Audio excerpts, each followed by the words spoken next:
കള്ളവോട്ടാരോപണത്തിൽ പ്രതിഷേധം കടുപ്പിക്കാൻ ഇന്ത്യ സഖ്യം. ദില്ലിയിലെ കേന്ദ്ര തെരഞ്ഞെടുപ്പ് കമ്മീഷൻ ഓഫീസിലേക്ക് പ്രതിഷേധ മാർച്ച് സംഘടിപ്പിക്കും. 300ഓളം എംപിമാർ മാർച്ചിൽ പങ്കെടുക്കും. ദില്ലിയിൽ കനത്ത സുരക്ഷ. ഇന്ത്യ സഖ്യം എംപിമാർക്ക് മല്ലികാർജ്ജുൻ ഖർഗെ ഇന്ന് അത്താഴ വിരുന്ന് നൽകും. വിവരങ്ങളുമായി ആദിൽ പാലോടാണ് ചേരുന്നത്. ആദ്യം തെരഞ്ഞെടുപ്പ് കമ്മീഷന് മുന്നറിയിപ്പുമായി രാഹുൽ ഗാന്ധി എത്തുന്നു. തന്റെ കയ്യിൽ ഒരു അണുബോംബ്. പിന്നാലെ തെളിവുകൾ നിരത്തി വാർത്താ സമ്മേളനം. ഇപ്പോഴിതാ പ്രതിഷേധങ്ങളിലേക്ക് കടക്കുന്നു. തലസ്ഥാന നഗരിയിൽ പ്രതിഷേധം. ശക്തമായ പ്രതിഷേധത്തിനല്ലേ ഇന്ന് സാക്ഷ്യമാവുക? ഉറപ്പായും അങ്ങനെ തന്നെയാണ്. എനിക്ക് പിന്നിൽ കാണാം കേന്ദ്ര തെരഞ്ഞെടുപ്പ് കമ്മീഷൻ ഓഫീസിൻ്റെ പിന്നിൽ എൻ്റെ പശ്ചാത്തലത്തിൽ കാണാൻ കഴിയുന്നുണ്ട്.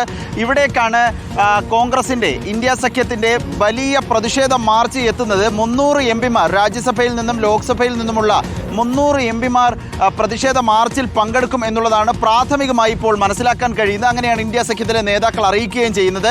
വലിയൊരു പ്രതിഷേധ മാർച്ച്. അത് രണ്ട് വിഷയങ്ങൾ, പ്രത്യേകിച്ച് രാഹുൽ ഗാന്ധി ഉയർത്തിവിട്ട വോട്ട് അട്ടിമറി ആരോപണം, ക്രമക്കേട് ആരോപണം. ഇതിനൊപ്പം തന്നെ ഈ ബാരിക്കേഡുകളൊക്കെ നമുക്കിവിടെ കാണാൻ കഴിയുന്നുണ്ട്. വലിയ സുരക്ഷയാണ് ദില്ലി പോലീസിൻ്റെ ഭാഗത്ത് നിന്നും ഇവിടെ ഒരുക്കിയിട്ടുള്ളത്. ഇതിന് മുൻപ് തന്നെ ഈ പാർലമെൻറ്റിൽ നിന്ന് പുറത്തേക്ക് വരുന്ന ഭാഗത്ത് തന്നെ എംപിമാരെ തടയും എന്നാണ് ഈ ഘട്ടത്തിൽ മനസ്സിലാക്കാനും കഴിയുന്നത്. അങ്ങനെയാണ് പോലീസിൻ്റെ സംരക്ഷണവും സുരക്ഷയും ക്രമീകരണങ്ങളും ഉള്ളത്. പറഞ്ഞു വന്നത് ഈ രാഹുൽ ഗാന്ധിയുടെ വോട്ട് അട്ടിമറി ആരോപണം, അതിനൊപ്പം ബീഹാറിലെ വോട്ടർ പട്ടിക പരിഷ്കരണം, അങ്ങനെ പ്രധാനപ്പെട്ട രണ്ട് വിഷയങ്ങളിൽ ഊന്നിയാണ് പ്രതിഷേധം സംഘടിപ്പിക്കുന്നത്. രാഹുൽ ഗാന്ധിയുടെ വിഷയത്തിൽ കഴിഞ്ഞ ദിവസം രാഹുൽ ഗാന്ധിക്ക് നോട്ടീസ് നൽകിയിരുന്നു കർണാടക മുഖ്യ തെരഞ്ഞെടുപ്പ് ഓഫീസർ. പക്ഷേ അതിന് കൃത്യമായ മറുപടി തങ്ങളുടെ കൈവശമുണ്ട് എന്നുള്ളതാണ് രാഹുൽ ഗാന്ധി പറയുന്നത്. രാഹുൽ ഗാന്ധിയുടെ പ്രതികരണം ഇന്നുണ്ടാകുമെന്ന് പ്രതീക്ഷിക്കുകയും ചെയ്യുന്നു. ഏതായാലും വലിയ പ്രതിഷേധത്തിന് ഇന്ത്യ സഖ്യം ഒരുങ്ങുന്നു. വലിയ സുരക്ഷ പോലീസും ഒരുക്കുന്നു. ബാരിക്കേഡ് ഉപയോഗിച്ച് പാർലമെൻറ്റിന് മുന്നിൽ വെച്ച് തന്നെ എംപിമാരെ തടയാനുള്ള നീക്കമാണ്. മുമ്പൊന്നും കാണാത്ത വിധം ഇന്ത്യ സഖ്യത്തിലെ എംപിമാർ ഒരുമിച്ച് ഒരു പ്രതിഷേധത്തിൽ അണിനിരക്കുന്നു എന്നത് തന്നെ വളരെ പ്രധാനപ്പെട്ട ഒരു കാര്യമായി മാറുകയാണ്, ഒരു പ്രതിഷേധ രൂപമായി മാറുകയാണ് ഈ വിഷയത്തിൽ എന്നുള്ളതാണ്. രാഹുൽ ഗാന്ധിയുടെ പ്രതികരണം ഇന്നുണ്ടാകുമെന്ന് പ്രതീക്ഷിക്കുന്നു.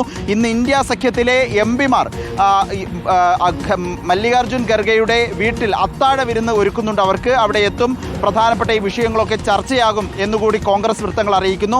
ഇതിനൊപ്പം തന്നെ ഇന്ന് വൈകിട്ട് 4 മണിയോടുകൂടി കോൺഗ്രസ് അധ്യക്ഷൻ്റെ നേതൃത്വത്തിൽ കോൺഗ്രസ് AICC ജനറൽ സെക്രട്ടറിമാരുടെയും സംസ്ഥാനങ്ങളുടെ ചുമതലയുള്ള നേതാക്കന്മാരുടെയും യോഗം പ്രത്യേകം ചേരുന്നുണ്ട്. രാജ്യവ്യാപകമായി ഈ പ്രതിഷേധം വ്യാപിപ്പിക്കുന്നതിനെ കുറിച്ചുള്ള ആലോചനകളാണ്. അതെങ്ങനെയാണ് വേണ്ടത് എന്നത് സംബന്ധിച്ച് കർണാടകയ്ക്ക് ശേഷം മഹാരാഷ്ട്ര, ബീഹാർ അടക്കമുള്ള മറ്റ് സ്ഥലങ്ങളിലും റാലികളും പ്രതിഷേധ മാർച്ചുകളും സംഘടിപ്പിക്കുന്നത് ആലോചനയിലുണ്ട്. ഇത് സംബന്ധിച്ച ഒരു അന്തിമ രൂപം ഇന്ന് ചേരുന്ന AICC യോഗത്തിൽ, നേതൃയോഗത്തിൽ ഉണ്ടാകുമെന്നാണ് പ്രതീക്ഷിക്കുന്നത്. എനിക്ക് പിന്നിലുള്ള ഇപ്പോൾ ഈ കാണുന്ന ഈ കേന്ദ്ര തെരഞ്ഞെടുപ്പ് കമ്മിറ്റി ഓഫീസും പരിസരവും നാടകീയമായ സംഭവങ്ങൾക്ക് ഇന്ന് സാക്ഷ്യം വഹിക്കുമെന്ന കാര്യത്തിൽ സംശയമില്ല. റോഷ്നി കീർത്തന. ശരി. കള്ളവോട്ടാരോപണം, ബീഹാർ വോട്ടർ പട്ടിക പരിഷ്കരണം തുടങ്ങിയ വിഷയങ്ങളിലാണ് ഇന്ന് തലസ്ഥാനത്ത് പ്രതിഷേധ മാർച്ച്. തലസ്ഥാന നഗരിയിൽ ഇന്ന് പ്രതിഷേധമിരമ്പും എന്ന് തന്നെ കരുതാം, അല്ലേ?